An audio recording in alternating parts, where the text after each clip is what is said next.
I think we're all powerful. Certainly not the people. Okay, why don't you take that chair and sit down by the camera? Legitimate power is power that's given by power in that sort of overbearing sense.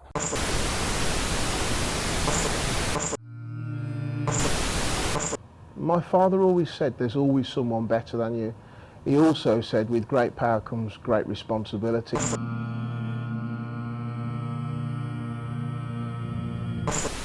I think it is a calling. My father was in politics. He was a member of the House of Commons, and I've got two other ancestors who were members of Parliament.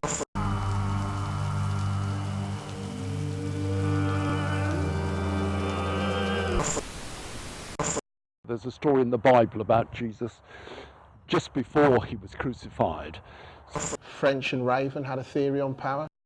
The first one being legitimate power, which is legitimate power is power that's given by a position, so it's relative. So a police officer, an MP, myself. Well, I'm the only Conservative Member of Parliament in Birmingham at the moment. Sort of wanting his friends to be with him as he prayed, not to do anything, just to be with him. And I have very strong views about Sutton Coldfield and how Sutton Coldfield should develop to try and improve society. Politics is where you have to be. Relative power, which is attained by loyalty and people following. Because of my rapport building and my soft nature, I've got that. The Bishop of Leicester, Tim Stevens, has extremely good relationships with obviously the Hindu community, the Muslim community, the Sikh community, the Jewish community, because it's in the nature of Leicester City.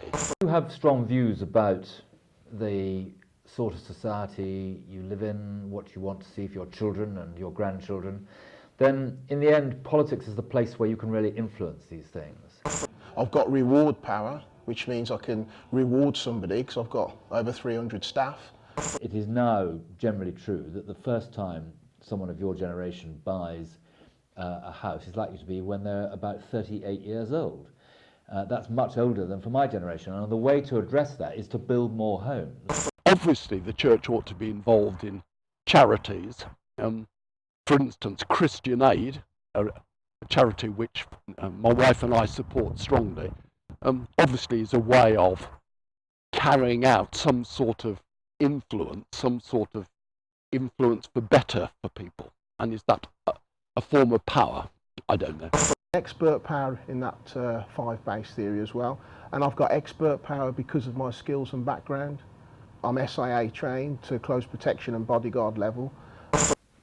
Regardless of whether they're Conservatives or Labour or Liberal Democrat, it's to look after everyone. I'm their MP, and under the British system, of course, we don't have multi-member constituencies, so you have one MP, and it's their duty to serve the interests of the people.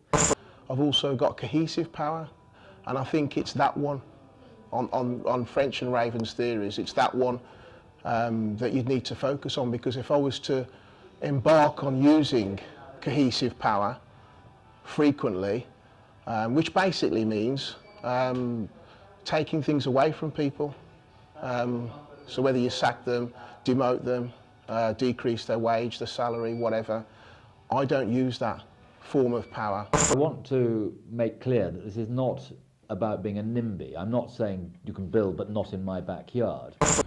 Well, if we go back to the basic teaching of Jesus, one of the misunderstandings about him by his friends, by the disciples, was that he would be a powerful Messiah and would get rid of the Roman occupation of his country.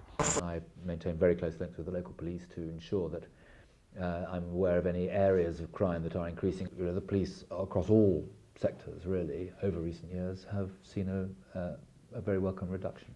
Don't ask any one of my staff to do anything that I wouldn't do myself. If you ever get a problem, then you have my phone number, and you know, I'll be the first to stand and say, no, I'm at the top of the tree, so the staff are doing a job for me, and I think they respect that a lot. Migration from places that are unstable, where there is conflict, where people are frightened, where there isn't economic opportunity.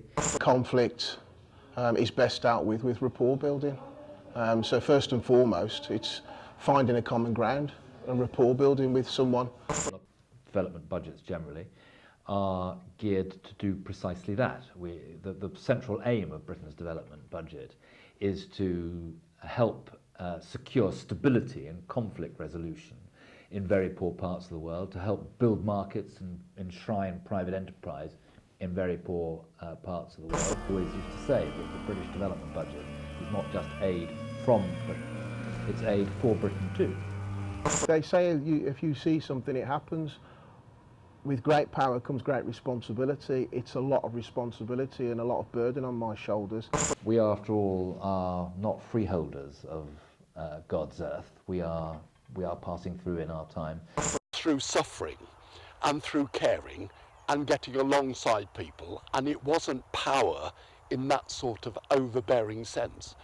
And if the church is true to him, then obviously the church will try to live out that teaching. Thank you very much. Right.